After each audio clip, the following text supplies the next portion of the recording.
on the strategic framework to end violence against women and girls. Clerk, please read the motion. That this Assembly affirms that the Executive Office's strategic framework to end violence against women and girls must recognise that misogyny is a root cause of violence against women and girls, laments that since 2021 we have had the joint highest rate of femicide in Europe, expresses deep sadness that violence against women and girls is endemic here, with one woman killed every 3 months, regrets that victims of sexual and gender-based violence still face obstacles within the justice system and within society itself, and that these obstacles prevent many women from reporting their abuse, condemns the budget cuts imposed by the British Government, which significantly cut funding for public services, early intervention and rehabilitation services, community and voluntary sectors and women's aid, and calls on the Executive Office to urgently implement in full the strategic framework to end violence against women and girls, to transform how society understands and responds to violence against women and girls. Thank you. I call Emma Sheeran to move the motion.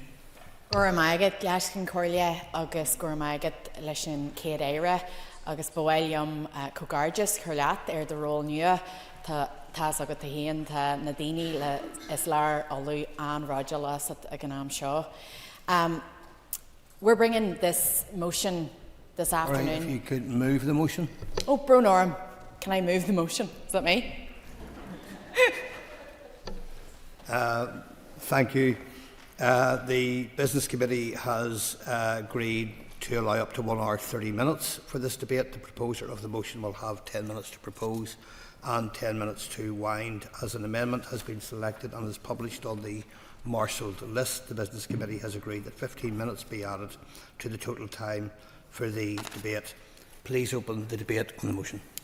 Goramagat, Lashkin Corlia, I should have said William Bugay, I want to move it. That translates to. We're bringing this motion this afternoon because we want to end violence against women and girls, and I suppose across the House we're agreed on the importance of this and the harm that violence against women and girls does, and we know that this is a commitment from the last mandate and appreciate the work that has already gone on here. And I want to specifically thank the co-design team, and I know some of those involved have joined us this afternoon to listen to this debate, and credit those involved in frontline services and the people who are working with victims and survivors every day and the massive role that they play in society. Because gender-based violence is endemic and it pervades throughout society, and we know that this has to be a priority in this mandate, and it has to be a priority for all parties, and we all must work together on that. We want to set this at the top of the agenda and ensure that it is a priority and it is something that is implemented in full. And at the outset I would say that we'll be supporting the amendment because this is totally in line with the spirit of our motion. We know that this has to be funded in order to be implemented fully, and we want to see that happening. I suppose the reason for bringing this motion today is to start the conversation about this and to bring it into the public discourse, because gender-based violence is something that has happened for centuries in Ireland and has been facilitated by silence. People knowing deep down that something was wrong, but not having the courage to call it out. And that's how it has been allowed to manifest itself in the way that it has. And so we have to break the silence in this, we have to call it out, we have to start the conversation, and hopefully this debate will serve that end today. We know that misogyny is the root cause of gender-based violence, and misogyny in its simplest term is the belief that women are lesser. And just like any discriminatory mindset, it manifests itself and it breeds and it festers in a vacuum, in a situation where there's no conversation, no information being shared, no myth-busting, where people are allowed to spread disinformation, fear and hatred. That's how misogyny has taken shape. And an awful lot of the time, we don't even recognise it. These thoughts are so internalised that we don't sometimes call it out. We know, and we've seen it all too often, even in recent years. 42 women murdered between January 2013 and June 2023. We see an extreme act of violence against a woman in that a woman is murdered, and then there's an outpouring of grief. and we're all standing at vigils, and everybody is so sorry that this has happened. But further back the chain, when the beliefs were first being issued, we weren't challenging them, and that's what we have to do, and that's what this strategy has to do. It has to address this at the root, and I'm pleased to see that the framework sets out very clearly that this is about addressing the cultural norms and challenging the structural inequalities that lead to what ultimately becomes somebody losing a mother, a daughter, a sister, a friend as a result of gender-based violence. Because misogyny is the cause of so many problems across society. It's the reason why women present with their GPs with what is clearly the menopause, and they're told that they're just a bit stressed and prescribed antidepressants. It's the reason that it takes about 8 years to get a diagnosis of endometriosis or PCOS. It's the reason why female politicians wear a dress, and it's the subject of news articles, but a male politician will never face the same criticism for a suit that he wears. It's the reason that our dresses don't have pockets. That's the reality. And it's the reason that women are being murdered. And we have to get to the root of that to stop that happening. Over the course of the weekend, in preparation for today's debate, I re-familiarised myself with some of the statistics around this, and some of the facts and figures that have been gathered in relation to this issue are totally depressing, and they're shocking. One of the statistics that really shocked me was the 22 Life and Times survey that showed that 75% of 16-year-olds that had been surveyed had experienced street harassment. And I read that and I said, oh my God, 3/4 of our teenage girls have already been harassed in the street. And then I said to myself, why am I shocked at that? I was a 16-year-old girl. I have friends, I have a sister, I have a mother. We've all experienced this. We all know what it feels like. And the overwhelming emotion that you have is shame, embarrassment. You don't call it out. It has become completely normalised to the point where an awful lot of the time these remarks are made, or you're harassed, and 10 minutes later you're back to getting a cup of coffee or talking with a friend, and it hasn't even had an impact on you. But over time, these things build up to the point where the situation gets so extreme that there's an act of violence, and that's then when we all react. So I suppose what I would say is that we know this isn't about demonising anyone. This affects everyone across society. The victims of this are men and women. We know that the impact that this has on families, particularly in situations of domestic violence where children suffer, and the impact that has then for them later in life with their own relationships. And we know that this is intergenerational. Hurt people, and we have seen that time and again, and the studies all reflect that. And we have to address it to stop it be getting that far. So I would just hope and urge everyone to support this, and I want to see us all working together to call this out and stopping this phenomenon. Gormagat. And thank you. I call on Harry Harvey to move the amendment. Moved, Deputy Speaker. Thank you. You will have 10 minutes to propose and 5 minutes to wind on the amendment. All other speakers will have 5 minutes. Please open the debate on the amendment. And thank you, Deputy Speaker. The motion before the House today draws our attention to the unacceptable and ongoing issue of violence against women and girls within our society. This is an issue that affects us all. It has the potential to affect every home represented in the chamber today. For women and girls, it affects them directly. For men and boys, it has the potential to affect them indirectly, should violence be perpetrated against those females who they hold dear, be it a mother, a sister, a wife, or a partner. In light of this fact, it is incumbent upon us all to be willing to play our part to tackle this issue head on, and to tackle the root causes of the issue within society.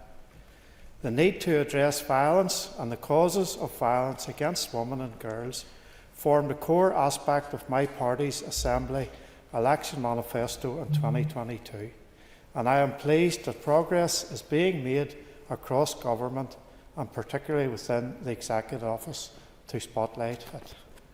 The first necessity is to acknowledge the existence of the problem. The Executive Office's strategic framework does exactly that, as does the motion before us today. The stark reality is that 75% of girls, even at the formative age of 16, have experienced street harassment at least once in their lifetime. Sadly, such events occurring on our streets mirror a far more serious set of circumstances faced by too many women behind closed doors. The problem exists, and the message must be that it is wrong, regardless of the form that it takes. As the framework outlines, the vision is a changed society where women and girls are free from all forms of gender-based violence, abuse and harm, including the attitudes, systems and structural inequalities that cause them.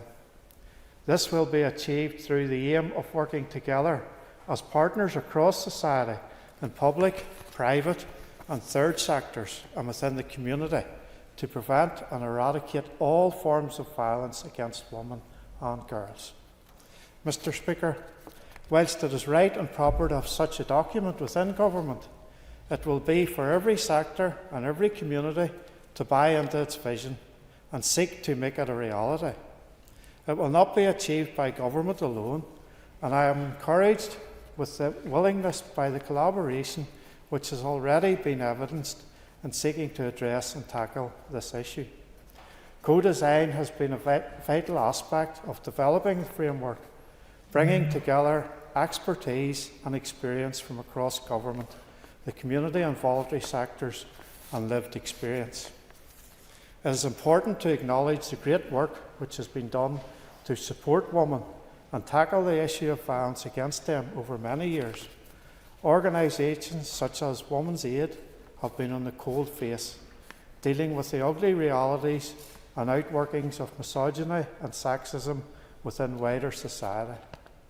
I am hopeful that the strategic framework will build upon the foundation already laid and seek to provide further support for those organisations and bodies dedicated to supporting women and girls across Northern Ireland.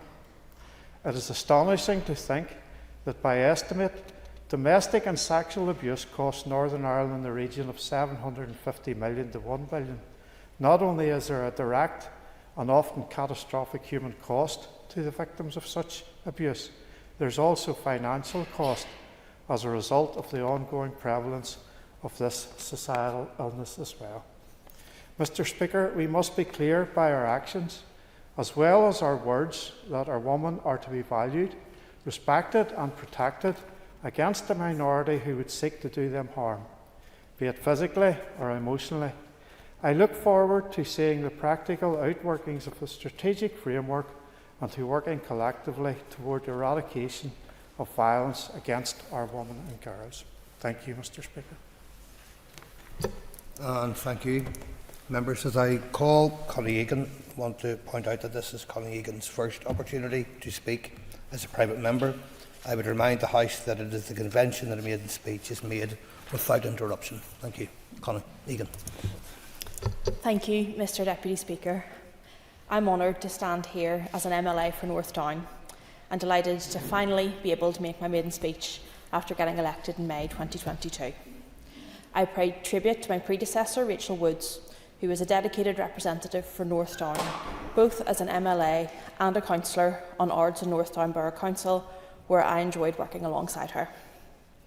I would like to thank everybody who trusted me with their vote and all my friends and family who have supported me in getting to this moment, two of them who are sitting up in the gallery today. I have lived in North Down all my life. It is a wonderful place to live, work and visit, and has so much unfulfilled potential. It is home to a welcoming and diverse community, and I endeavour to be a voice for all within my constituency. Mr. Deputy Speaker, ending violence against women and girls is a subject that I care deeply about. I am glad to support this motion and amendment today, which recognises misogyny as the root cause of violence against women and girls and calls for the implementation of a strategy which we so desperately need. Shamefully, this has been another area in which we see Northern Ireland has fallen behind, as the only region in these islands without a strategic framework to end gender-based violence. Last year, Ulster University produced a report titled Every Voice Matters, which found that 98% of women interviewed said that they had experienced at least one form of gender-based violence or abuse in their lifetime.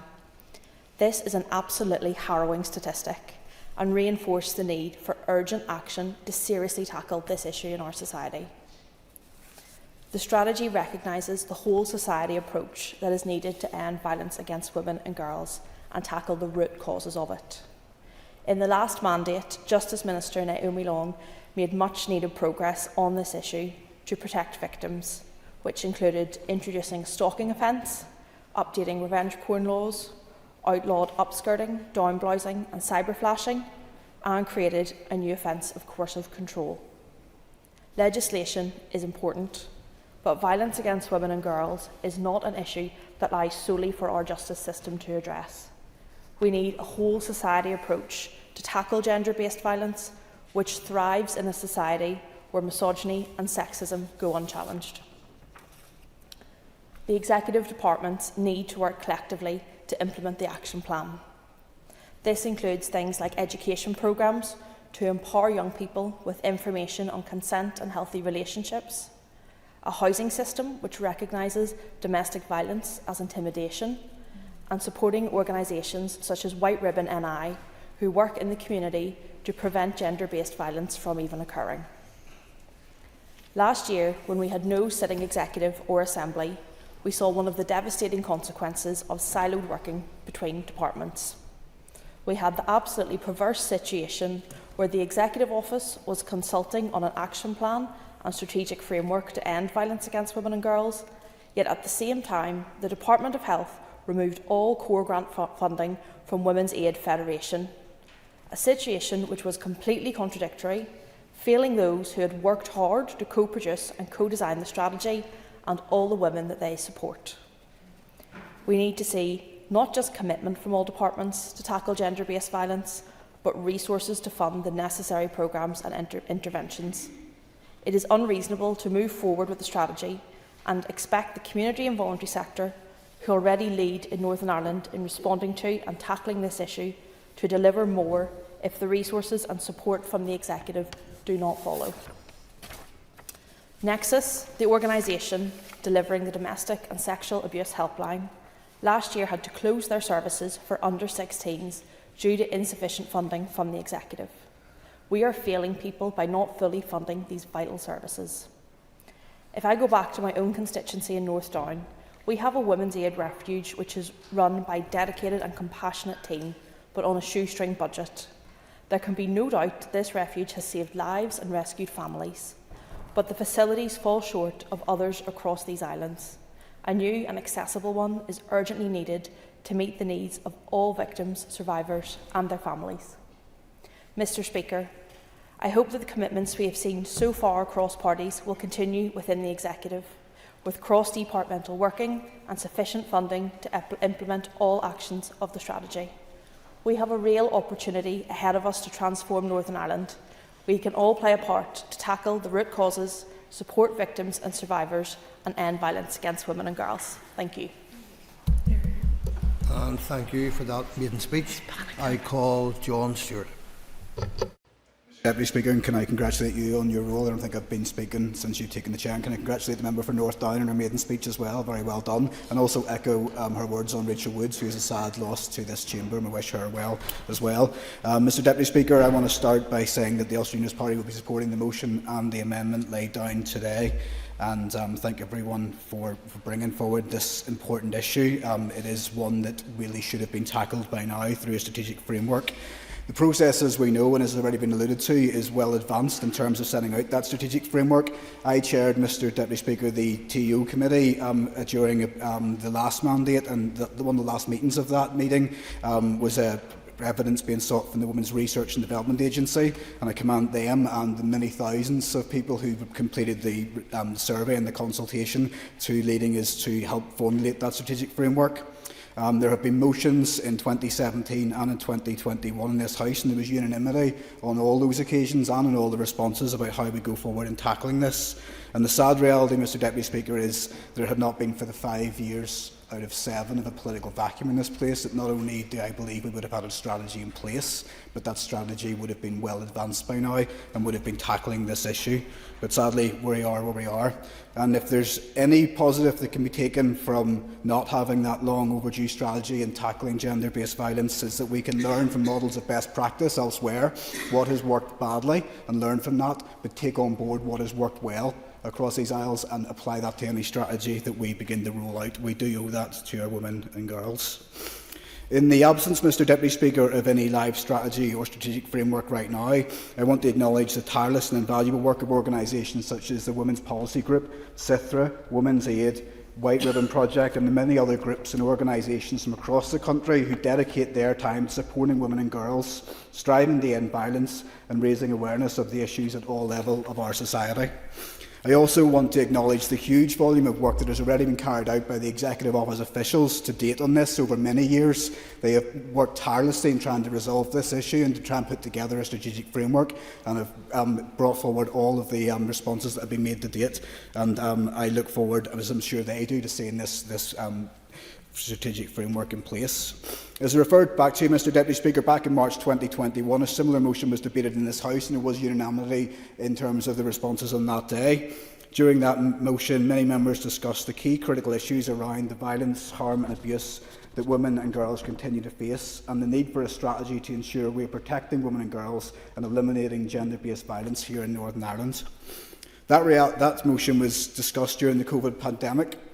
And unfortunately, violence and domestic abuse during women and girls did not disappear or reduce. It actually increased. And as we move into a post-pandemic society, we must reflect on the things that were said. Statistics were quoted, and regrettably are the same, and not only the same, but actually worse 3 years on.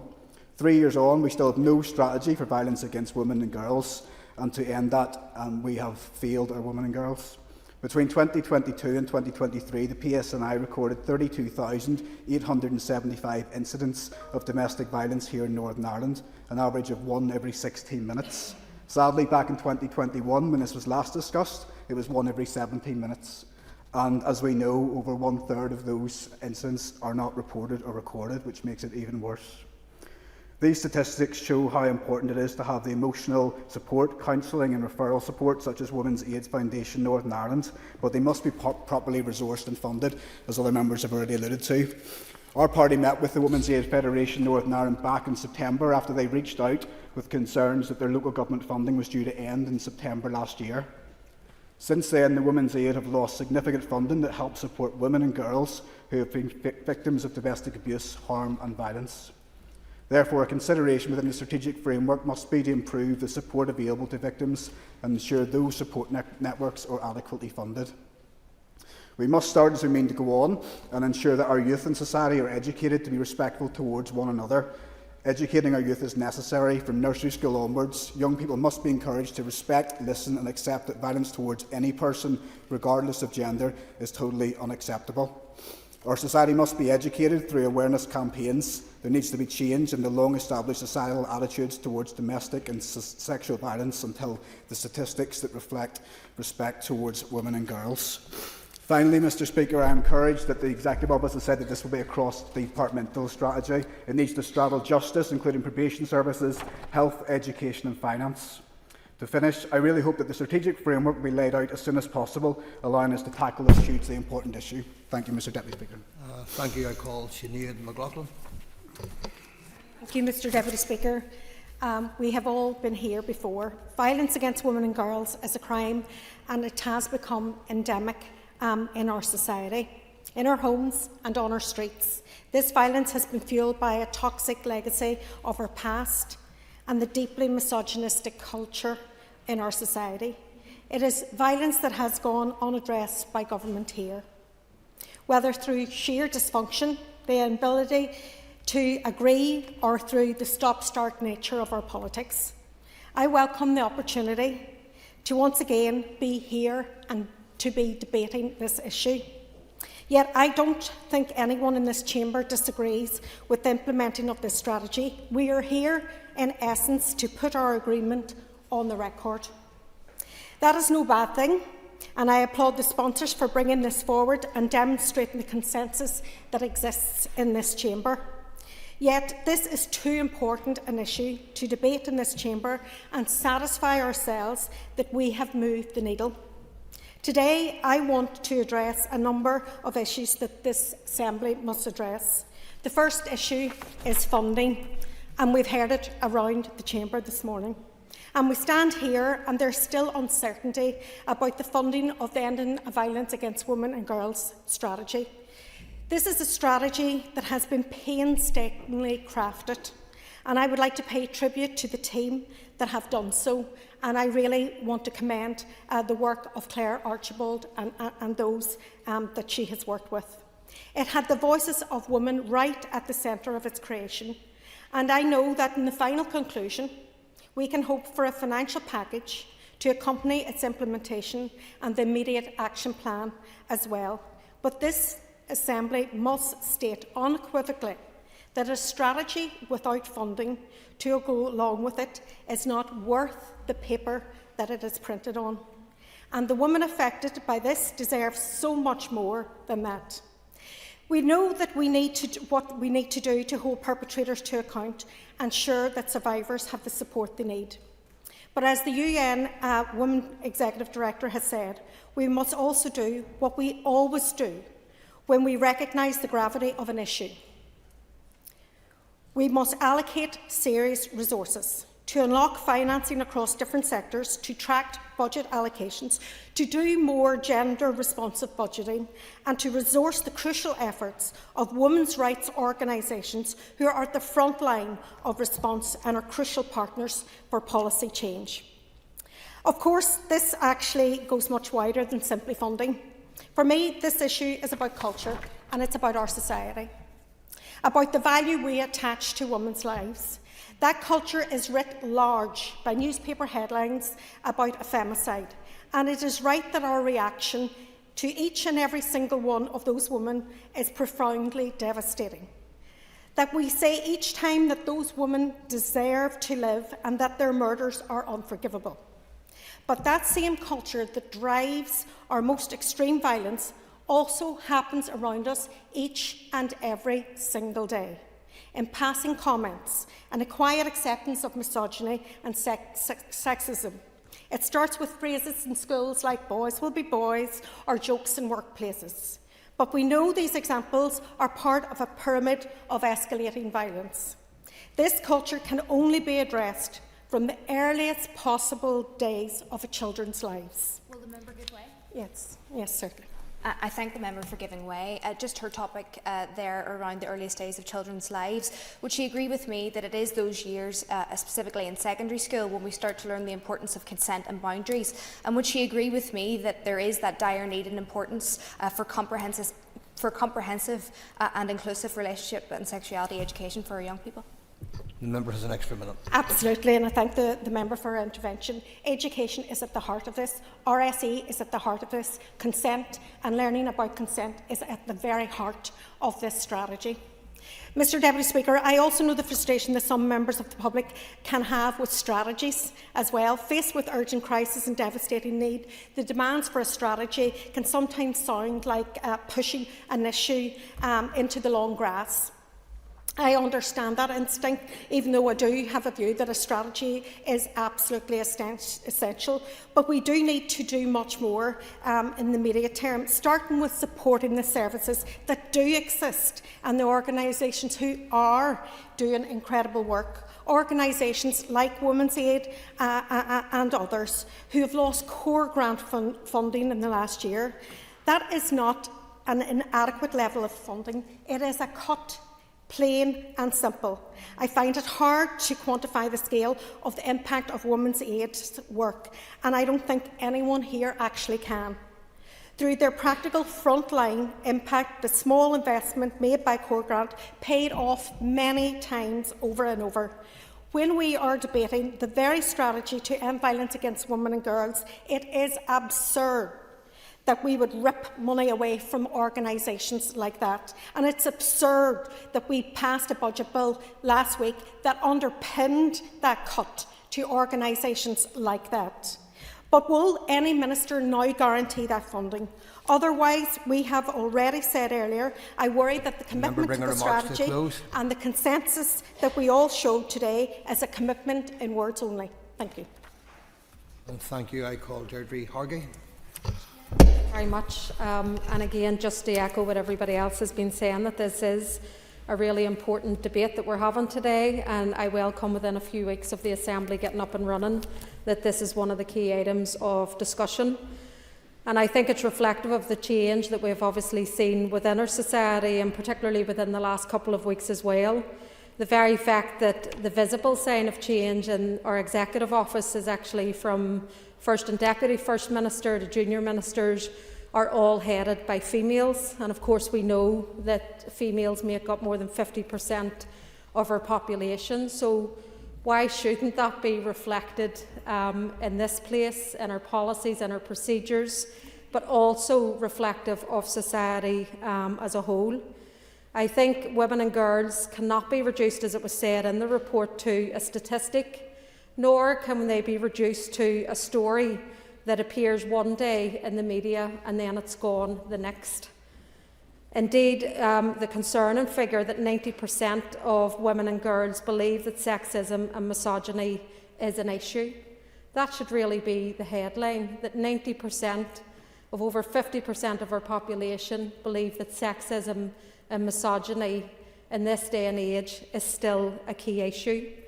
And that really goes to the heart of why this motion is here today, of the importance of bringing the strategic framework as part of the strategy to tackle violence against women and girls is so important. Of course, we know the history.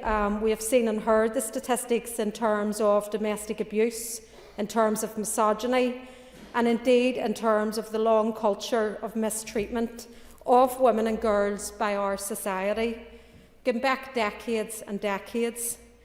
In the last couple of years, we have looked at that in terms of the institutional abuse inquiry, the mother and baby homes, which is a real scar on our society right across this island. We've heard the comments of a woman's place is in the home, or it's doing the dinner and washing the dishes. We have heard the whistle calls and the abuse that women take on a daily basis. And indeed, many of us have seen the signs, both the physical and psychological signs, of women who are being abused on a daily basis. And of course, what we have also seen is the health and economic impacts for women and how they're seen within society as a whole as well. I think the issue itself demonstrates the need... no, you're okay, thank you. I think the issue itself demonstrates the need for a cross-societal approach to this issue. It's not just for women and girls to deal and to grapple with the seriousness of this issue. We need all of society to work together, to look at our responsibilities and what we can do in order to meet the challenges. And importantly, it also needs a cross-departmental approach.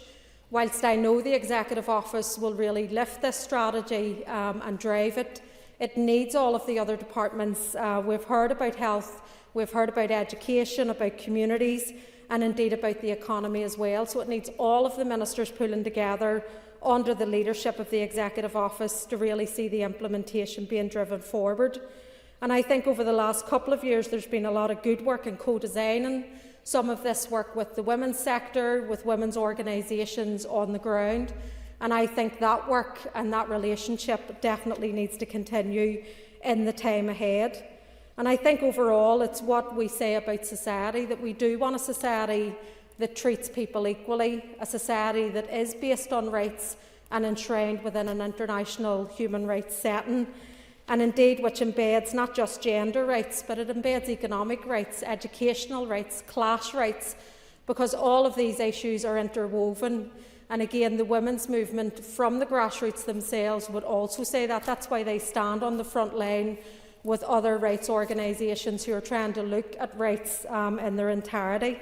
So again, I just want to welcome that we're having this debate today. I welcome the action that will follow and the leadership that will be given.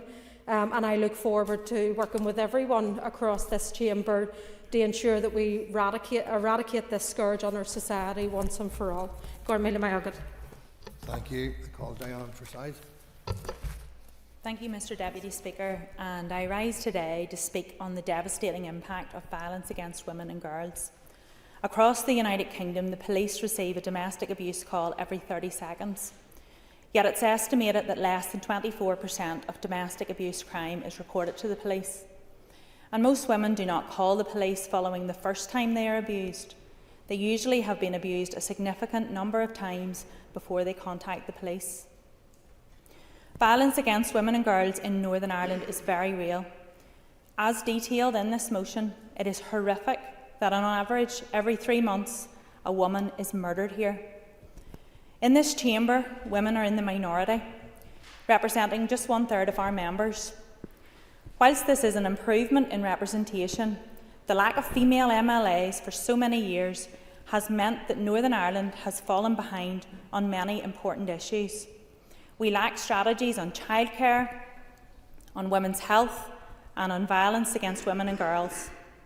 Women have been left behind because they were not in the room when the decisions were being made, and it is our responsibility now to make that right.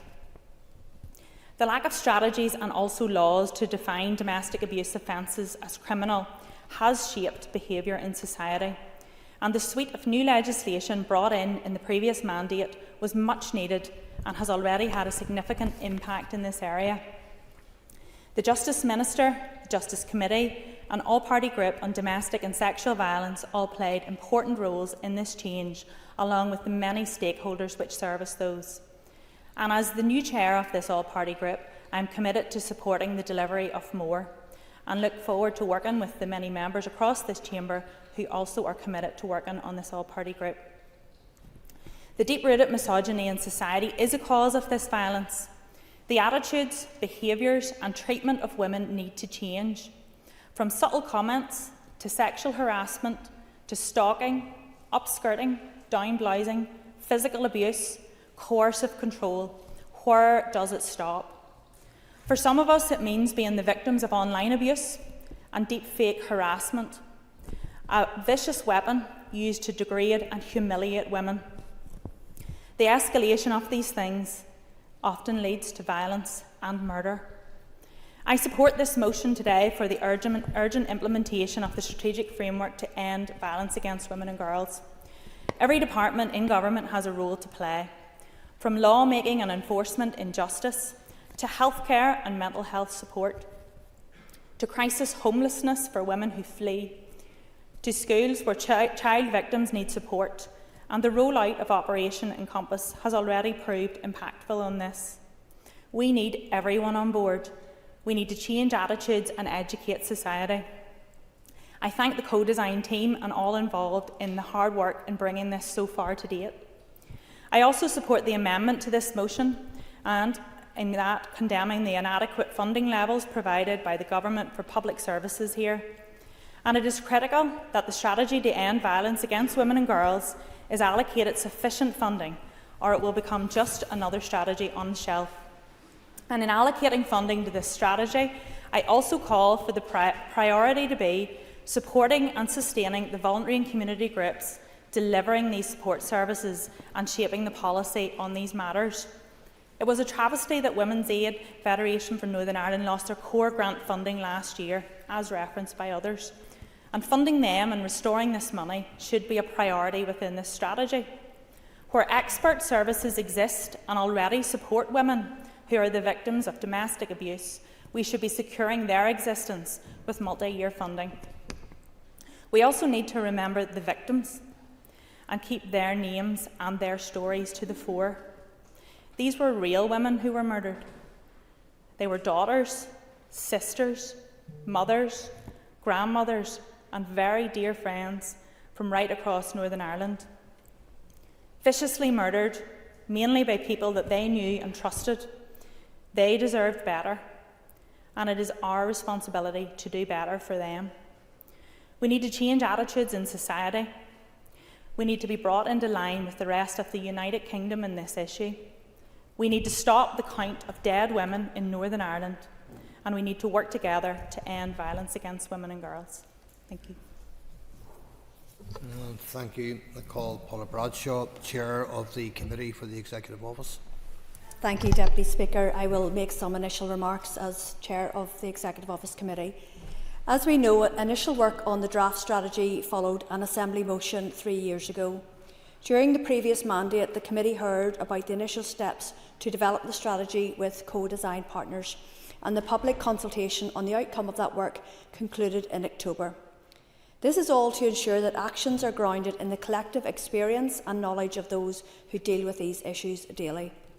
Already during this mandate, the Committee has heard that responses to that consultation have led to revisions of the draft strategy. Then there will be a process of brokering with other departments, as is essential because all departments need to take ownership of specific actions. The strategy will then require sign-off by the First Minister and Deputy First Minister, and the Committee expects to be kept updated and engaged as the strategy is rolled out. As we heard during the debate on the budget bill, a sum of £2 million was allocated to the Executive Office for this work, and the Committee will be looking forward to hearing how this money is spent and what other resources are needed. The Committee will be on hand to provide advice and guidance on implementation at every stage. Mr Deputy Speaker, I am now going to make a few remarks in my capacity as an Alliance Party MLA, and I would thank the proposer of the motion for bringing it today so early on after restoration. We will be supporting the motion and the amendment. At the outset, I think it is essential not to miss the vital foundation of the strategic framework, namely the action plan and the vision contained within it. That plan recognises that transformational change requires collaboration. In other words, it requires a commitment from all of us, and that commitment should be nothing less than to achieve a changed society where women and girls are free from all forms of gender-based violence, abuse and harm. It goes on to emphasise something very important, that in order to be free from all forms of gender-based violence and abuse, we also need to be free from the attitudes, systems and structural inequalities that cause them. One striking and horrific statistic from the strategic framework is that 3/5 of 16-year-old girls in Northern Ireland have been sent unwanted, sexually explicit pictures. This is deeply shocking, Deputy Speaker, and it speaks to the attitudes that we need to challenge. Yet it gets worse. Over half of 11-year-old girls reported in research carried out by Ulster University that they had experienced violence or abuse in some form. This could be any of our daughters, nieces or granddaughters reporting this, and I find this chilling.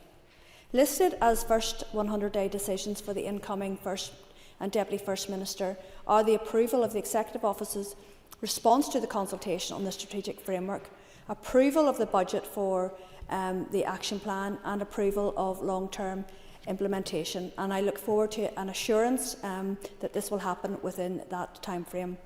Deputy Speaker, one of the main pieces of evidence which went into the design of the framework and action plan was called "It's Just What Happens." Yet we can be, and in many ways already are, much better than that.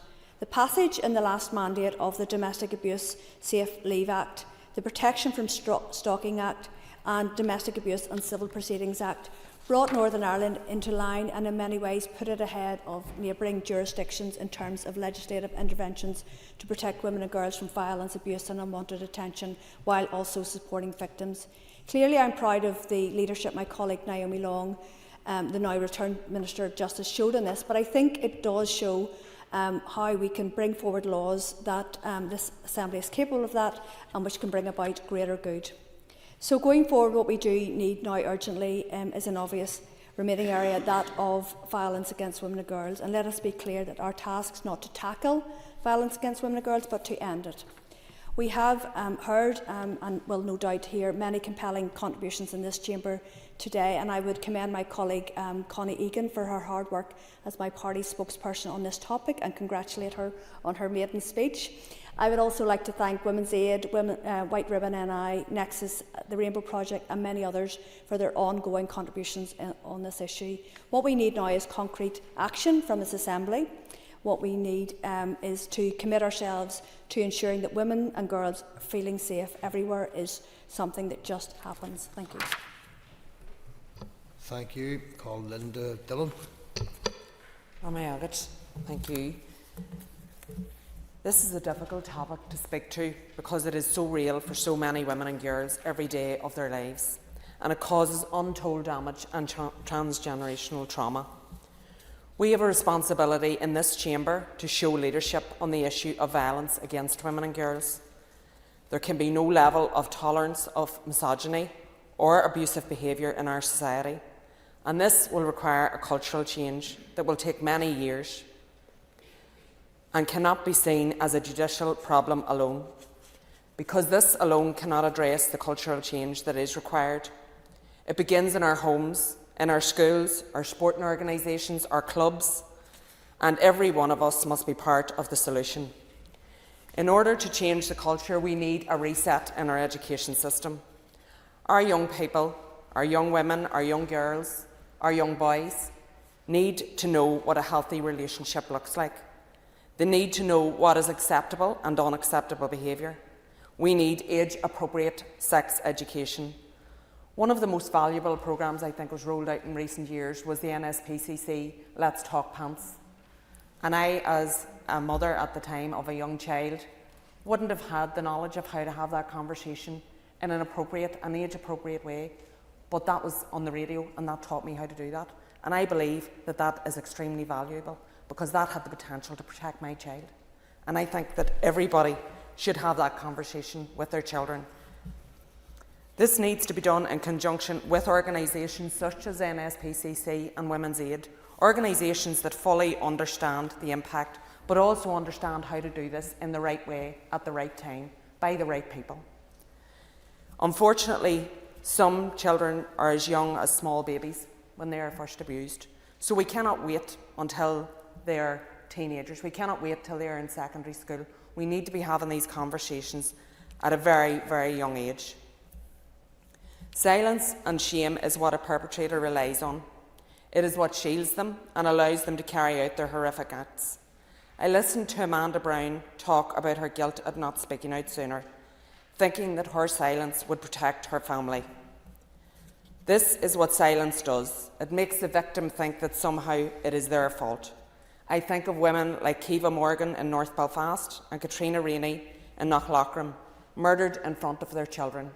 This is not just the victim who dies. This is not just the victim who is abused. It is their children that have witnessed this. It is their children's children who will suffer because of it. All of the information we know tells us that violence and abuse against women and girls is mostly carried out by people they know, people they trust, partners, husbands, fathers, family members and family friends. So this needs to be part of the conversation. We cannot keep it to stranger danger. Those evil people that are out there somewhere in the public, out there in society that you don't know, they are the people you know, they are the people you trust, they are the people who are supposed to love you. Abuse and violence against women and girls knows no barriers. Both victims and perpetrators come from all backgrounds. Both victims and perpetrators are doctors, they're teachers, they're shop assistants, they're nurses, they're police officers, and they are elected representatives. The strategy to tackle violence against women and girls needs to include every element, from education, support services, policing, the courts, and much, much more. Because if we get this right, we could transform the lives of women and girls and transform our society. We have seen the immeasurable pain caused to families when their mother or daughter is murdered, in most cases by a partner or ex-partner, the very person who is supposed to love them, be good to them, protect them. We need to end the silence, see greater reporting and better support for those who do take that brave step. We have seen a lot in the way of legislation, but legislation alone cannot protect women and girls. It is how that is implemented and how the courts deal with the perpetrators. Bail conditions and delays in the judicial system must be improved upon to give women and girls the confidence to come forward. I have a 15-year-old daughter, and I talk openly with her about what is appropriate and what is not appropriate behaviour. I talked to her about challenging misogyny among our friendship group. But I want to see age-appropriate relationship and sexual education standardised across all schools, so I know that all of our young people are being taught better than we were. Quite frankly, in 2024, it's not good enough that this is not in place. Ending violence against women and girls is all of our responsibility. So let's take that responsibility seriously. Let's take it together, and let's take this on and finally end violence against all of the women and girls right across our society. Gurmila Maiden. Thank you. I call Cheryl Brownlee. I rise to support this motion and the amendment, and can I say, since the return of these institutions, I'm really pleased to see that we've got straight down to business and that we're dealing with the real issues that are affecting people right across Northern Ireland every single day. Mr Deputy Speaker, violence against women and girls is a society-wide problem, and it's one which requires a collaborative, whole-of-society approach. I think from the outset it's important to acknowledge that there's a lot of excellent work already being done by a variety of different groups and organisations, and I think it's vitally important that this work is supported, funded properly and progressed, and we recognise that these people are quite literally lifesavers. Anything that comes from the Executive should serve to further enhance and complement this existing work by looking at where there is need, establishing what work is already being done, and looking at how this can be better signposted and communicated to create a joined-up approach to ending violence against women and girls across society. Co-design has been an integral part of developing the draft strategic framework, bringing together expertise and experiences from across government, sectoral organisations, community, voluntary sectors, as well as lived experience. The framework contains a strong focus on the prevention of violence against women and girls by challenging misogyny and sexist attitudes. Of course, we mustn't forget that men and boys will also suffer violence, and by no means do we want to forget them. However, this specific framework is to address the fact that victims of gender-based violence are disproportionately female, and I believe that men and boys also have an important role to play in challenging the current culture. In my earlier remarks, I stated that violence against women and girls is a society-wide problem. It's also important to remember that abuse does not necessarily have to be physical to have a damaging impact. Verbal abuse, coercion, degrading remarks, humiliation, threats, financial control, none of these will necessarily leave any physical mark, but the emotional scars they leave can be just as devastating. As an example, almost 2 in 3 women surveyed across the United Kingdom said that they have experienced harassment at work, while 67% of female students surveyed said they had at least one unwanted sexual experience during their time in higher education. 71% of women of all ages have experienced some form of sexual harassment in a public space. I was also particularly alarmed to see that 1 in 2 girls aged just 16 have received an unwanted intimate picture or video in their lifetime. Mr Deputy Speaker, there are a number of executive ministers who I feel have a very important role to play in this process, and I very much welcome the Minister for Communities' commitment at question time last week to explore how we can better support those suffering from domestic abuse and seeking rehoming in social housing. This is an absolute priority that we can support people at this time. There's a serious lack of confidence in our justice system in Northern Ireland when it comes to cases involving domestic abuse and sexual abuse. While this is unfortunate, in many ways it's understandable. Unacceptably long wait times, a serious lack of prosecutions and convictions, and an overall worry of not even being believed. While finances pale into insignificance when discussing such a serious topic, it's important to note that by estimate, domestic and sexual abuse costs Northern Ireland up to £1 billion per year. Mr Speaker, I have a young daughter, and when I hear some of the statistics and stories here today, I worry. And I'm sure this is something that will resonate with all the parents here today watching from home, but it shouldn't even be the norm. I want my daughter and our daughters to grow up in a world where they don't need to worry about walking home at night by herself, where she doesn't need to experience any unwanted comments or actions simply because she's female. I want her and all other girls out there to be able to be themselves, do their own thing, enjoy happy, prosperous lives.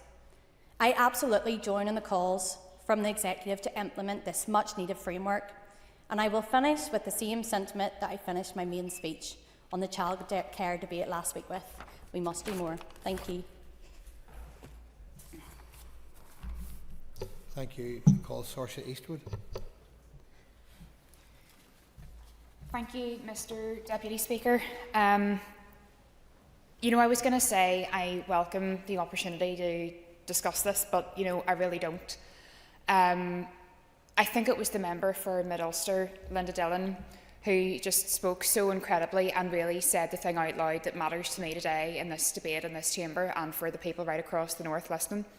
Naming it out loud and saying that for the vast majority of people out there who suffer this absolutely heinous abuse, and in some cases death, it's somebody you know.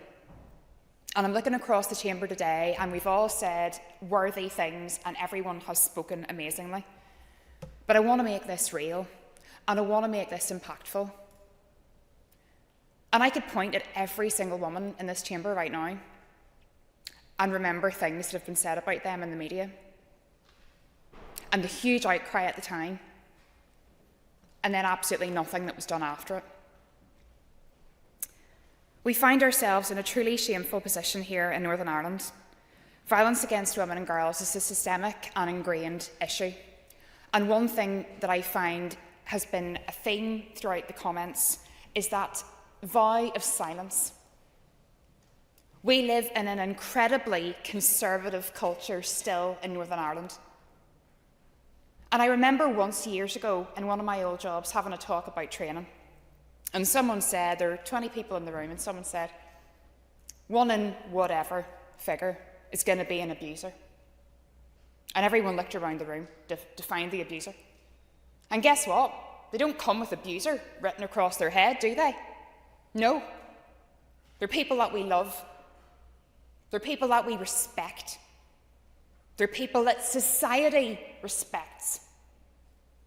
And the one thing I want people to take away from this debate today is that nobody is beyond reproach in this regard. If someone makes a disclosure, that must be taken seriously. Because these people live amongst us. To improve the situation our girls and women face, it will take a whole society approach, as everyone has outlined. The violence we see is not caused by one single factor, but is endemic and has existed for centuries. For context, divorce was only legalised in the Republic of Ireland in 1996 following the referendum the year before. Marital rape was only defined as an offence in the UK after the case of R&R in 1991. This lag in our laws leaves a long tail of societal acceptance, minimising and death in its wake. And I commend the work of my party leader, Naomi Long, and the current Justice Minister again, in terms of the strides that she has made. But the grim reality is there is absolutely no point in having that life-saving legislation unless every single person in society recognises the role they have to play. Deputy Speaker, would it surprise you to know that the remnants of the patriarchy and violence against women and girls and misogyny is straying right throughout the strata of our life? The echoes and also overt and deafening shouts of misogyny are literally ringing around the public square. Shall we prosecute the case of violence against women and girls in the media and the public square? Let me give you some examples. Jealous man kills wife due to failing business. Strange case of domestic murder. Did living in the shadow of his successful wife cause her death? In a world where the President of the United States of America once said, I want to grab women by the... Can we be shocked whenever people like Andrew Tate are held up by some in the media? Are seen as role models and heroes? I'm sorry, but I'm done with women being the butt of the joke. We can have laws, we can have debates, but unless every single person and man in this chamber stands up for us and their sons and everyone else who they know, there's absolutely no point.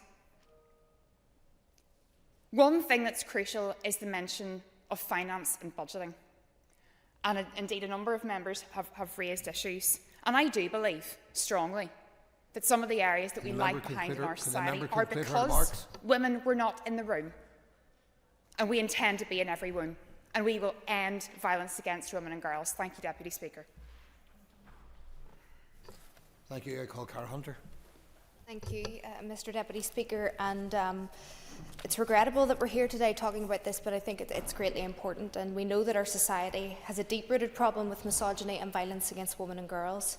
Just some of the heartbreaking and brutal murders over the past few years include Stacey Nell, Karen McLean, Natalie McNally, and so many more. Their murders brought such sadness to our communities, a feeling of lives unfinished and justice not served. They have brought to light, as of many other cases, the sheer and clear inadequacy of our society and its total inability to protect women and girls. Without the correct protections, women will suffer and women will continue to die. To tackle this issue, we must start at the root cause with early intervention. And I welcome that at the Education Committee we will soon be doing a micro-inquiry looking into the implementation of relationship and sexuality education here in Northern Ireland. We need to educate our young people to recognise what sexual harassment looks like, sexual assault and sexual abuse. It's absolutely fundamental to their well-being. We must make our young people feel empowered and educate them on the importance of fostering a culture that emphasises the importance of sexual consent. This includes promoting open communication, respect for boundaries, and understanding, of course, of the key role that bystanders can play in preventing non-consensual situations. Sadly, though, we have a culture that has normalised violence against women and girls, has taken pleasure in violence against women and girls, and women are often, through the lens of victim blaming, or even being blamed for their own assaults. It's horrific, and we can and must do better. Tackling rape myths and challenging the narrative is extremely important, and it's on each and every one of us, specifically when we have a platform such as this, to call out rape culture and rape myths. And I think there's an evident call in how we need to tackle this issue, specifically from an educational perspective. Younger years are key, and there where healthy perceptions of women are shaped and created, and our education system must reflect that in its commitment in creating a fair and equal society. A comprehensive student survey carried out in the last few years showed the extent of sexual harassment on Northern Irish campuses in third-level educational institutions, with 1 in 3 students revealing that they had an experienced and unwanted sexual behaviour during their time in university. 1 in 3. And I think that's an astonishing statistic, specifically when we think about the long-lasting traumatic impact that this has on victims and survivors. One thing I did want to touch on as well is just looking at the obstacles to reporting sexual violence, and I'm happy it's been raised here today. When researching to write my speech today, I came across a really inspiring young lady called Ellie Wilson, who is a rape victim and survivor based in Scotland, who waived her right to anonymity to talk on the humiliating journey of reporting a rape, of talking about it publicly, talking about it with family, and also the painful, excruciating, embarrassing moments that can happen in court. And I was really impressed by her story and her bravery, waiting years at a time throughout the court process, enduring those humiliating cross-examinations in court, the re-traumatising of victims, absolutely awful, and also the amount of money that it takes to get things like court transcripts. So I think something we as an Assembly and Executive need to look at as well is prioritising victims in our court systems and ensuring that we do all we can to make it not a re-traumatisation for them. I think that's really important. And I'd also like to thank Ms Forsyth for her contributions today, just talking about emerging technologies and sadly how they're weaponised and used to both harm and harass women. And sadly, a few of us are no stranger to that, but I just think it's absolutely key we educate our young people on the importance of treating women with respect. And in my final moments, I would just like to thank the team at Nexus and of course Women's Aid, who have just been fantastic to deal with on these issues, supporting constituents, because sadly these are issues that we do see every week and every month. And you know, we can't talk about strategies without funding. Strategies are just meaningless pieces of paper if we do not have the resource backing them. So I know today we all want to support those victims. We can't do that without the adequate funding, and I would call upon all departments and all ministers to do all they can within their gift to ensure that we stamp out violence against women and girls for good. Thank you. Thank you. Members, as there are still a small number of speakers remaining, I've decided to exercise the grace period in accordance with Standard Order 17.4. This will last a maximum of 15 minutes. Following question time, and the first to be called will be the First Minister to respond at that point. I now call Sian Mulholland. Thank you, Mr Deputy Speaker. I am very grateful to the proposers of this motion for bringing it forward to the Assembly. As others have said, it is a shameful reality that this place is statistically the most dangerous place for women in Europe. However, it isn't just this most serious of crimes that makes this place so dangerous to be a woman. We have to factor in the interconnected continuum of violence, from everyday misogynistic attitudes and damaging social norms to harmful unwanted behaviours. As referenced earlier in the report Ending Violence Against Women and Girls, the experiences and attitudes of 16-year-olds, a third of 16-year-old girls saying that they have experienced online violence in the last year. It is by far the most prominent form of gender-based violence experienced by the young women who responded to this survey. The type of violence most experienced by young men was physical form. So it's clear from these statistics that young women are often experiencing a type of violent behaviour that pervades so much more than a physical act and cannot be easily avoided. And it's evident that online spaces, particularly social media networks, are simply not safe spaces for young women and girls. Worryingly, in the It's Just What Happens report, young women indicated that they considered the receiving of unsolicited sexual imagery and advances as just a normal part of online life. How perverse is that? As highlighted in this report and by many others, more needs to be done to hold the social media companies to account. It is not good enough to abdicate responsibility for the safety of your clients just because you're not curating a physical space. This includes, but is not limited to, some that have been mentioned before, the AI generation of deepfake pornographic material, being quicker to delete offensive material that is reported, blocking the IP addresses of accounts with multiple violations so they cannot simply create yet another account immediately, having an easily contactable department that responds with immediacy to serious complaints of abuse. Reports have pointed out that parents and carers feel it is now simply impossible to keep their children safe in online spaces due to the lack of appropriate protections against acts of violence and inappropriate sexualised behaviour. Like most behavioural and attitudinal changes, early intervention and age-appropriate education programmes, like those clarified by Ms Dillon, are effective tools in creating the catalyst for long-term societal change.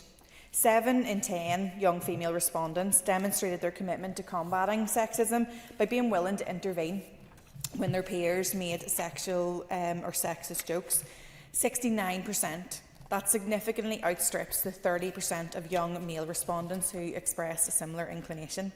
So these findings underscore the urgent need for comprehensive, age-appropriate relationship and sexual education in schools, because by equipping all young people, regardless of their gender, with knowledge about healthy relationships, consent, gender equality and respect, we can foster a generation that is confident and has the tools at their disposal to challenge harmful stereotypes and to nip those questionable approaches to women and girls in the bud.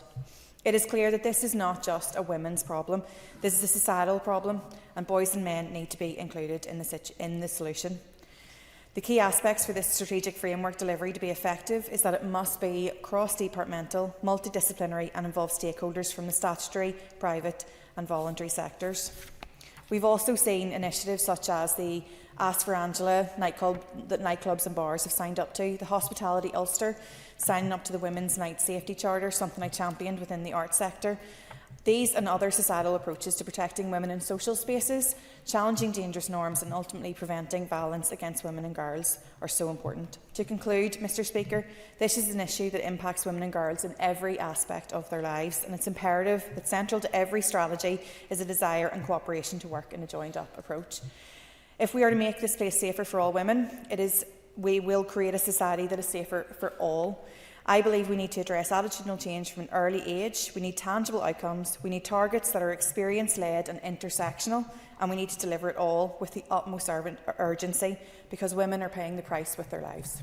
Thank you, Mr Deputy Speaker. Thank you. Call Justin McNulty.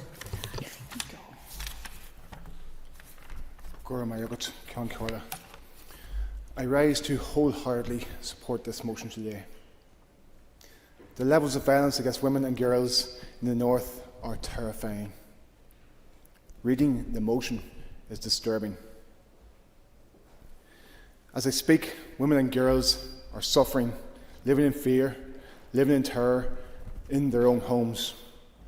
Women and girls are suffering years after the trauma of violence or abuse has been visited upon them. Some of the facts alluded to in this motion are equally terrifying. Since 2021, the North has had the highest joint rate of femicide in Europe. On average, one woman is killed every 3 months.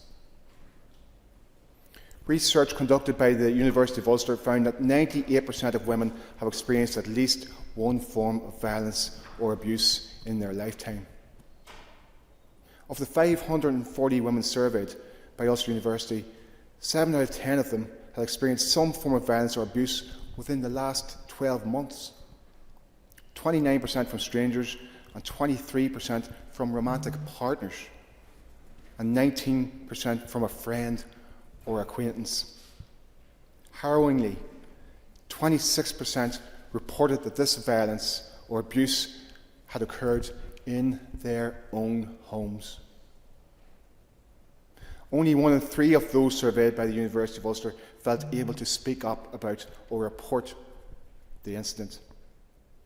Shame and embarrassment were cited as the primary reasons for not coming forward. The NI Women's Policy Group have identified the levels of men's violence against women and girls as having reached endemic levels. Research conducted by the NI Women's Policy Group shows that 80% of women surveyed first experienced men's violence before the age of 20. Incredibly, it took until 2021 for the Northern Ireland Executive to even agree that a violence against women and girls strategy should exist. It is right that the motion laments funding cuts by the British Government with respect to early intervention and rehabilitation services, the community and voluntary sector, including to Women's Aid, but it is equally important to lament the fact that in the face of an emergency which is claiming the life of one woman every 3 months, our Executive has failed to act. Let us focus on advocating for a fully funded strategy. It is more meaningful and more conducive to addressing the crisis than attacking London for failing to provide funding for an unimplemented strategy. The life of a woman is being lost every 3 months. This is not an abstract statistic on a paper. This is fact. Women with names like Natalie McNally and Aisling Murphy. It's 425 days since Natalie's life was taken and her unborn child, and 775 days since Aisling Murphy's life was taken, and so many other women's lives have been taken in that time period. But I have to pay tribute to Noel and Bernadette McNally and their 3 sons, and how they've moved through their trauma, through their grief, through their heartbreak and sadness to share only love, kindness and hope. They will lead a Women's Aid conference in Uri on Wednesday, which I encourage everybody here to attend. Thousands of others who you'll never hear of or never know have lost their lives or have been abused in their own homes or by people they know. Women who feel too much shame to come forward, or women who do come forward and are unable to overcome obstacles within the justice system. Strategy, legislation and associated funding must be as cross-cutting as the crisis engulfing us. The united efforts of the Executive must transcend political ideology and departmental responsibilities. Action to address violence against women and girls must be aimed at facilitating a profound paradigm shift. It must overhaul toxic cultures and attitudes with respect to women and girls. The fact that the North of Ireland has the joint highest rate of femicide in Europe brings great shame and disgrace on everyone in this House. The only appropriate response to a crisis engulfing us, a society for the full might of government and every single member of the Assembly must be mustered so a fully funded, far-reaching and cross-departmental response can begin to address this crisis and save us from our collective shame. I call Alex Easton. Thank you, Mr Deputy Speaker. I rise to support the motion and amendment. We must realise that violence against women and girls is not only a violation of human rights, it is a multi-dimensional issue that goes across economic, social and political boundaries. We see misogyny manifested in physical, sexual, psychological and economic harm. The statistics are horrifying, and we must focus on the fact that they are lived realities of numerous women and girls. Their lives, routines, hopes and ambitions are shattered by violence. Nobody has the right to harm a woman, coerce a woman, control or threaten or abuse a woman psychologically. I salute the work of Women's Aid in my North Down constituency. I've witnessed firsthand their outstanding work, but I am horrified as year on year their workload is rising as the level of domestic abuse on women and girls, sadly and depressingly, is on the increase year upon year. Each statistic represents a life devastated, impacted by violence and emotional abuse. And yet 24/7, Women's Aid, they support women and girls, including many children, on their journey. I salute the resilience of so many women and girls who had the courage to speak out, to refuse to suffer in silence. But we must go beyond policies and programmes to society shift in attitudes and behaviours. Let us commit here today to challenge through every avenue, from education to legislation, every stereotype that perpetrates violence. Let us address through a preventative strategy the root causes of violence through educational awareness raising, make protection of our women and girls key through access to services, and I am thinking here safe shelter, legal aid and representation and psychological support in the short and long term. Let me get on just a wee bit. Let us ensure through prosecution that justice is done and seen to be done through robust legal framework, tailored in a wrap-around support for the victim that includes healthcare, counselling and economic support to allow the rebuilding of lives. This will include enhancing access to employment, vocational training and financial services and housing. Let us ensure that our response is survivor-centred and educational-centred, compatible with international human rights standards. Let us ensure, no matter how horrifying the numbers, that our data in this area is robustly, accurately, allowing through research to measure the prevalence and indeed the patterns of violence, and let this research lead our public and policy response. As we go forward against the backdrop of distributing research from the PSNI and Women's Aid, may we address and utilise existing good practice. And here I am also thinking of the UN's Declaration on the Elimination of Violence Against Women, taking alongside the Sustainable Development Goals addressing gender equality and empowerment of women and girls. As we set our collective face against violence against women and girls, let us never stop through our actions, both in words and deed, to be part of the solution, supporting survivors, allowing their voice to be loudly heard, and pointing towards a society where women and girls in Northern Ireland can be free from abuse and violence and misogyny. Thank you, Mr Speaker. Thank you. Call Jim Allister.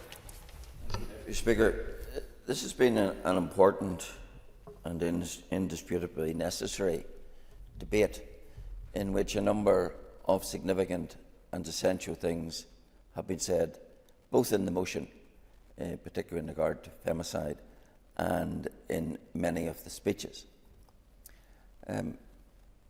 One of the issues touched upon by Ms Hunter, for example, was victim blaming. and others have talked about misogyny, and so they should. But I think, particularly the proposers of this motion, need to take a long, hard look at their own organisation. Where on the spectrum of victim blaming would these words appear? You know, sometimes abusers are so manipulative that the abused actually enjoy it. Certainly misogynistic, certainly victim blaming. The words of Jerry Adams to Maria Cahill, a young woman who reported to senior Sinn Féin figures her repeated rape and abuse by a prominent IRA man, who was then subjected to a kangaroo court by that party and organisation, who was made to confront her abuser. In the words of Maria Cahill, Sinn Féin told everyone I was a liar and still can't admit I told the truth. Borne out by the notorious response of she who is now the First Minister, saying, "It's not for me to say that I believe Maria Cahill." And then we come to this House and we talk about misogyny, we talk about victim blaming, and we have a motion from a party from which the matters I've read out all originate.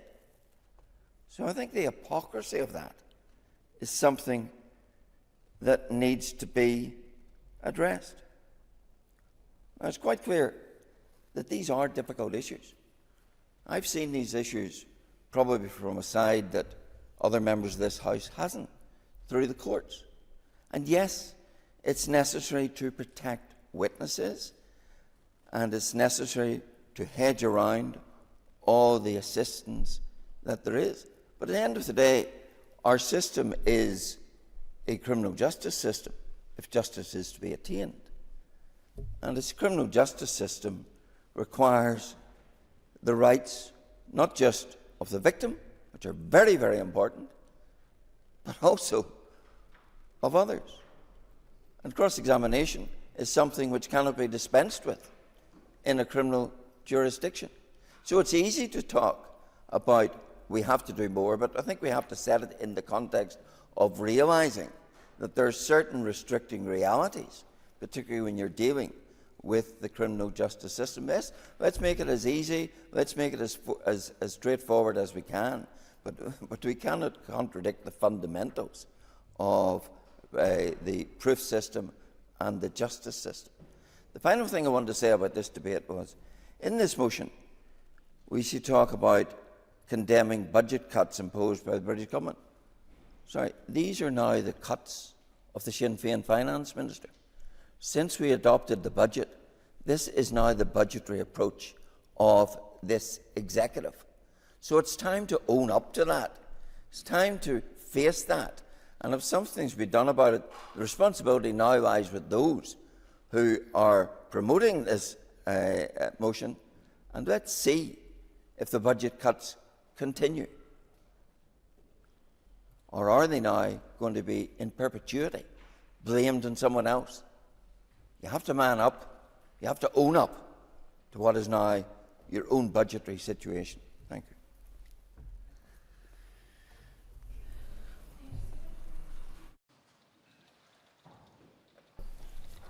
Thank you.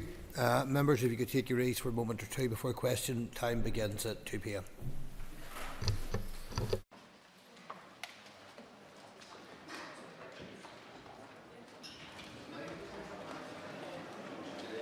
Okay, members, we resume the debate on the implementation of the strategic framework to end violence against women and girls, and I now call on the First Minister to respond. Corlia, and can I thank you for your latitude in terms of extending the debate, given the significance of the issue and the fact that so many people, many members wanted to contribute to the debate, and I'm really grateful for that. And I'm also really grateful for the collegiate approach that everybody took and the tone that was set in terms of the seriousness of the issue and the fact that the leadership on this issue starts here with us in this chamber. And I really think that bringing this debate today really underlines the significance and the priority that we put on the issue of tackling violence against women and girls. So I just want to commend that approach to this issue and to every other issue as we grasp many nettles in the time ahead. On day one of this new Assembly, I stressed very clearly how vital it is for all of us to work collectively and to end violence, abuse and harm suffered by women and girls in all of our communities on a daily basis, and many members referred to many examples. And I've said it before and I say it again here today. These women are not statistics. These women are our mothers, they're our sisters, they're our aunts, they're our daughters, they're our friends, they're our work colleagues, and they are us. They're us who have been speaking in this debate today. So we must take action now to stop this violence, and we must never forget those that have been killed. Too many names to mention, sadly. Too many grieving families for their sisters, their mothers and their daughters. And these murders did not occur in isolation. They are part of an epidemic. And the sad reality is that we all know someone whose life has been impacted by her experience of domestic violence, abuse or harm.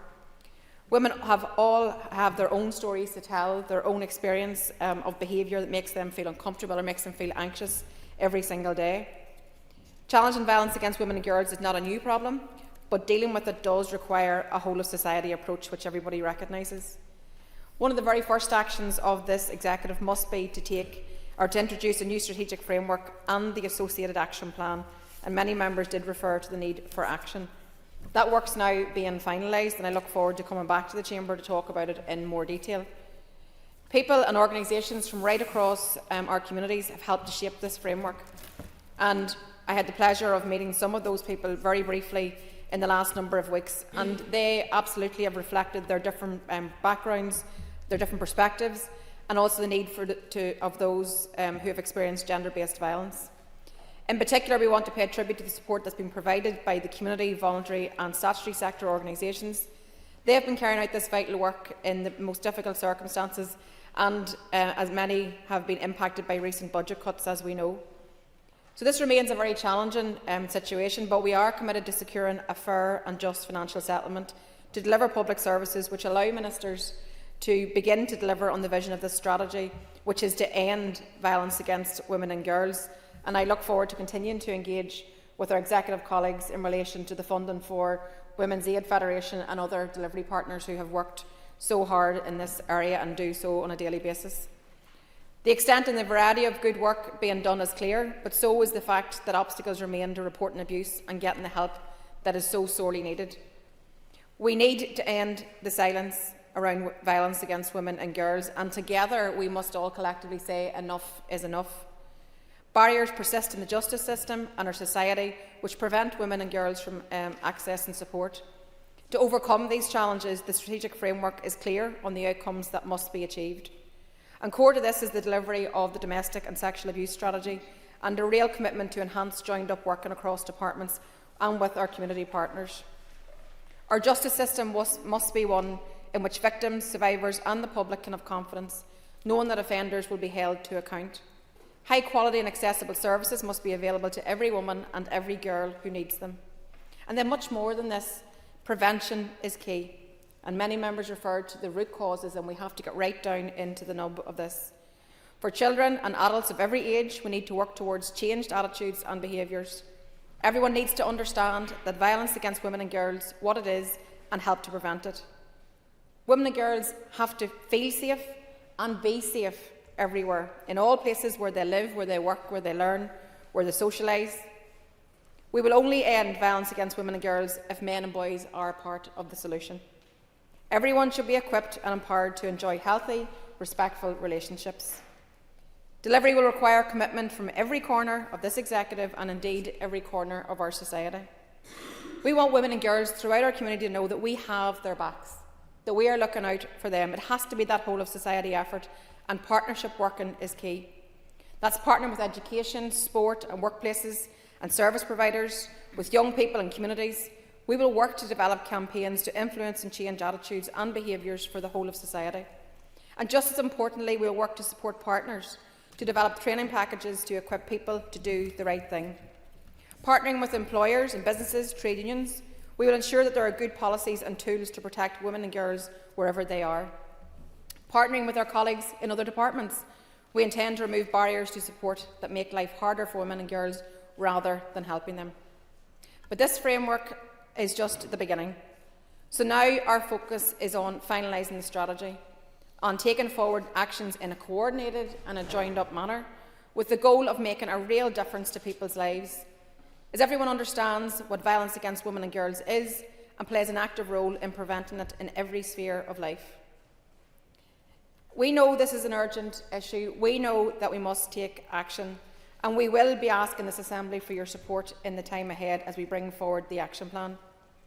So I would finish by saying this. I think we make a direct appeal today to the public, for the public to be aware that there is something that every single one in our society can do something to protect women and girls. So I ask everybody to play your part. Let's get to work. Let's not waste any more time. Let's make this happen. Let's break the silence. Let's work in partnership. Let's turn the talk into action, and let's end violence against women and girls. Thank you, First Minister, for that response. I now call on Brian Kingston to wind on the amendment. Mr Deputy Speaker, I want to thank all members for their thoughtful contributions to this debate and on the important matter of the strategic framework to end violence against women and girls.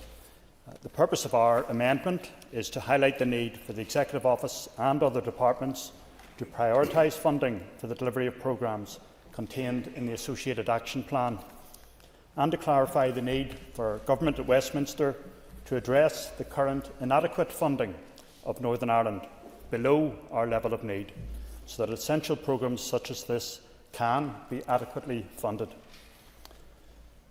As a man, I would acknowledge, and in reflecting on the attendance and who spoke most during the earlier debate, that if we view this as a woman's issue, then we miss the whole point. To reflect on some of the comments made earlier, Emma Sheeran, in proposing the motion, said that this was an outstanding commitment from the last mandate, that there was extensive co-design work had gone in, including with groups providing support to victims and survivors, and that the root cause is misogyny, the belief that women can be dominated by men, which is a challenge to men and boys to examine their attitudes. My colleague Harry Harvey, in proposing our amendment, said this has the potential to affect every home. The onus is on all of us to recognise this issue and to take action. And the vision is of a changed society with the goal of eradicating violence against women and girls. Connie Egan, and I congratulate her on her maiden speech, pointed out that Northern Ireland is the only region in the UK and Ireland not to have such a strategy, and we need a whole society approach where misogyny and sexism do not go unchallenged. John Stewart, who chaired the TEO committee in the last mandate during the consultation phase, said it is important that we learn from what has worked well and not worked well elsewhere, and pointed out that previous motions on this topic have passed unanimously. Sinead McLaughlin expressed concern about uncertainty over funding for implementation, and she pointed out how everyday phrases can commence a negative escalating attitude. Deirdre Hargreave pointed to changes in society, pointing out that the 4 ministers in TEO are now all female. However, we have a long culture of mistreatment of women in society, and there are roles for all departments to play. Diane Forsyth said that violence against women and girls is very real in Northern Ireland. There's an underrepresentation of women in senior positions, which has affected the under-prioritisation of many issues, including in this Assembly. So there's a need to change attitudes and to educate society. Paula Bradshaw, as chair of the Committee for the Executive, also said that consultation has resulted in some changes to the draft strategy, and the task is not to tackle violence against women and girls, but to end it. Linda Dillon said that there should not be any acceptable level of misogyny and disrespect towards women, that we need to have challenging conversations from a young age, and that abuse should not be ascribed to stranger danger, but in many cases comes from people known to the victim, woman or girl. Cheryl Brownlee said that co-design has been a key to the strategy, including voluntary sector, government and the voice of lived experience. She points out that men and boys also suffer from violence and abuse and should not be overlooked. However, victims of gender-based violence are disproportionately female. I estimate domestic and sexual abuse costs Northern Ireland up to £1 billion per year. Saoirse Eastwood reminded us of the uneven criticism directed at female MLAs compared to male MLAs in many aspects of the media, and that abusers can be at every level of society. Cara Hunter pointed to the need to educate young people. Yes, I'll give way. Would the member agree with me that our actions from this chamber will matter much more than our words? Thank you. And Ms. White. Member has another minute. Well, absolutely. My colleague's right, and that was a recurring theme in the comments, that this needs to be a strategy that results in actions, not just in fine words. As I was saying, Cara Hunter pointed to the need to educate young people about what is sexual harassment and understanding of issues of consent. Sian Mulholland said that there was an important role for protection measures online, that men and boys are an important part of the solution, and a safer society for women and girls will be a safer society for all. Justin McNulty said that underreporting is a major part of the problem. When lives are taken, their names are known, but thousands of others are abused in silence and go unreported. Alex Easton said that the lives, hopes and ambitions are being shattered by violence and abuse, and we need to address root causes. Jim Allister pointed that this was an important and necessary debate, that victim blaming is part of the issue, and the powerful testimony of Maria Cahill, who suffered repeated abuse, is very relevant to this debate. Thank you. That's me completed. Thank you. Now to conclude and wind up on the debate on the motion, I call Karen McCullen, who has 10 minutes. Gormilgat last can Colja, and indeed Gormilla Magov, to every member who spoke. I think I recorded something on the long 19 people who contributed to this debate, including my own Wind. And I'm really delighted to see the collegiate approach and indeed the contributions that everybody made, which I believe were sincere, were honest, were very credible. And I just want to pay tribute to the DUP. I think it is important that both the male Harry moved the motion and Bran winded on the motion, and I do think that would be appreciated not just by people in this chamber but to many people who are watching this debate. I want to thank Christine Gillespie and the Library Services, and indeed the many people who are in the chamber from WRDA and Women's Aid for a massive information pack. I think this in itself shows about the lengths that some people have went to in terms of research, and it's something I think we can use as a reference point. When we brought this motion forward, we simply knew that the response that we had today would be the response. Our party made it a priority to bring this in the coming days, in the first lot of days of our new sittings, simply because if you can't see it or hear it, you can't either be it or believe it. And while many people look down on the no-day name list for motions, a lot of people need to be able to recognise themselves in all our words, and I think that's really important. When Emma Sheeran moved the motion, Emma's first words was, "This has been a cross-party initiative that should enjoy and will enjoy cross-party support." And it's not to be presumptuous, it's just for people who have been here before and added to the whole discussions, particularly in TEO and elsewhere. But even it went into justice, it went into communities, it went into health. So everything we do regarding this strategy, while TEO are leading on it, it has to be cross-departmental in its outcome. And I have faith that that will be the case. Obviously, money, the need for money is at the centre of it. However, I think every speaker, well, I would say the majority of speakers mentioned the horrendous and shocking statistics around, for example, 75% of 16-year-olds surveyed had experienced street harassment, had felt ashamed, had felt embarrassed, had felt harassed, had felt humiliated. And as many of our speakers said, they're us, they are our daughters, our sisters, our friends, our colleagues. And it's only when you can think of it in those human terms that you actually start to realise the brevity that we are all dealing with. Unfortunately, we have seen far too many people who have lost their lives, who have been murdered as a result of domestic violence, have been murdered as a result of people who felt that killing women in the street, in the cases that were mentioned, is somehow acceptable. And I think many of the members, in fact all that spoke, have said that we do need to change the culture and the narrative. The violence against women and girls is not acceptable. And for that reason, and that reason alone, I do think this will be one of the good things coming out of this debate.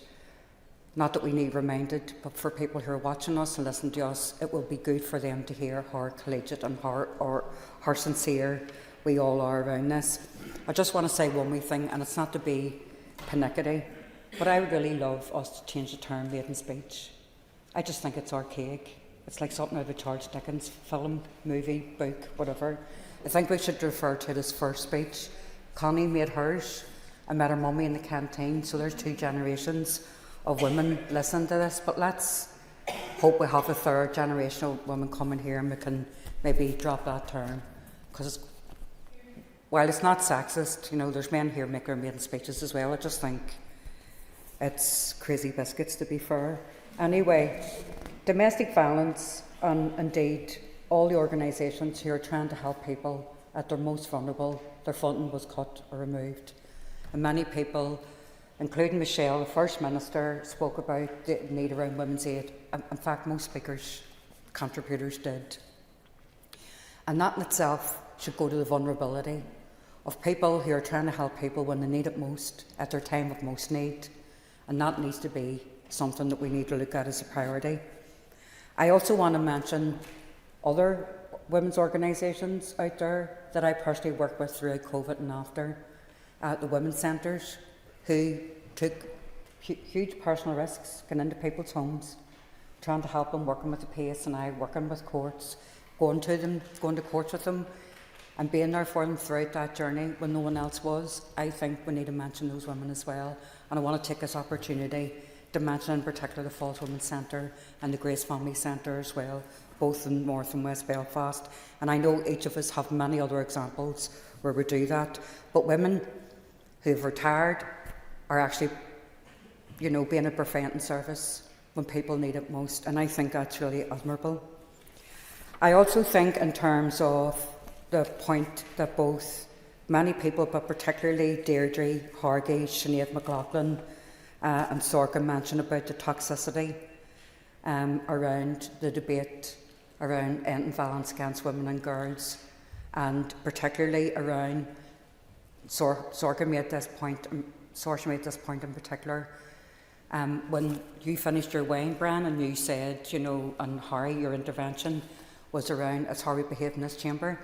We all are used to a cut and thrust of politics, but I think it is belligerent to shout at people from a corner, shout at people from a salaried position, put things up on social media with some vile commentary, because what that does is that adds to people's permission, not that they need it, to abuse, insult, offend and intimidate others. So each of us have a responsibility to be courteous, and that myself I'll include. Most people know I'm very straight, but I would never ever deliberately go out to cause people harm and offence, and I have been subject to it in here, as have many others, and I think it needs to stop, because people who persist with that are nothing but cowards and they need called out. So Deirdre Harkey mentioned the whole issue around and indeed Linda and others around the mother and baby homes and the Magdalen laundries, and that is our shame, that is our nation's shame. And I think what we can do, the only thing that we can do, is to ensure not only does it never happen again, but those who are responsible have to restore financially, and we have to make sure that things like that not only never happen again, but people who were impacted have now gone into 3 and 4 and 5 generations, and we need to put our arms around them and give them support. Diane Forsyth, no stranger unfortunately to some of the vile abuse, called out what it was for her, and in fact as elected reps we had to go and meet the police about the abuse that we received and about our own personal safety. And I have to say this, credit to everybody, we were there to support each other regardless of our positions politically, because that's what we do. That's what we do as women, and I'd like to think that's what we do. We'll fall out, we'll disagree, but when it comes to calling abuse out and violence and intimidation, we need to do it for everybody, not just for some, for everybody. I also want to thank Paula as chairperson. I'm sorry, Connie, I meant that you're the chairperson, deputy chair. I meant to add that in as well, in terms of what happened in the last mandate. So I think what I've heard today is in the last mandate, a lot of work was done. Michelle, on behalf of the executive, and indeed as First Minister, has said, we're going to gather this up. We're going to try and get the strategy sorted out. We've got the framework, we need to get the strategy sorted out, and we need to have an action plan. And I suppose the gift in all this is that we need to be able to see it. So I want to pay tribute to everyone who spoke. Cheryl Brownlee spoke about the abuse that young boys and young men get as well, and regardless where it is or how it emanates, we want to call halt to all that. I think for us all, just to end on this note, it isn't just about us all getting round these chambers and agreeing for the sake of agreeing. I believe this was an honest debate. I believe it was a credible debate. I appreciate the amendment from my 2 colleagues, but I'd like to see us setting a very clear and resounding support to end gender-based violence against women and girls. So I, like the rest of my colleagues, support the amendment and ask that we support the motion as amended. Thank the member for concluding the debate. Members, the question is that the amendment standing in the names of Brian Kingston and Harry Harvey be made. All those in favour say aye. Aye. Contrary, no. I think the ayes have it. The ayes have it. Members, the question is that the motion as amended be agreed. All those in favour say aye. Aye. Contrary, no. I think the ayes have it. The ayes have it. Members, could you take your ease until we make some changes at the top table?